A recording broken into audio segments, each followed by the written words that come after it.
ক্রমেই নিয়ন্ত্রণহীন হয়ে উঠছে ডেঙ্গু। রাজধানীর প্রতিটি হাসপাতালে বাড়ছে রোগীর চাপ, সেই সাথে বাড়ছে মৃত্যুর মিছিলও। চিকিৎসকরা বলছেন একমাত্র সচেতনতাই নিয়ন্ত্রণে আসবে এই রোগ। সেই সাথে মশা নিধনের সমন্বিতভাবে উদ্যোগ গ্রহণ করা না হলে এর ভয়াবহতা কমানো সম্ভব নয়। আরও জানাচ্ছেন বিপুল দেব রায়। বাড়ছে ডেঙ্গু রোগী, বড় হচ্ছে মৃত্যুর মিছিল।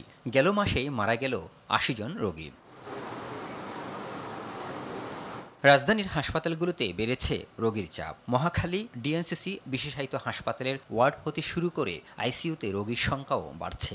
এর আগে একবার করছিলাম, নেগেটিভ আসছিল, এরপর অবস্থা পুরো যখন খারাপের দিকে পরে আবার করেছি, আবার পজিটিভ আসার মতোই সরাসরি ভর্তি নিয়ে নিয়েছি। আওয়ামী লীগ সরকার পতনের পর মশা নিধনে সরকারের কোনো উদ্যোগ না থাকায় ডেঙ্গুর প্রকোপ বৃদ্ধি পাচ্ছে বলে অভিযোগ করেন রোগীরা।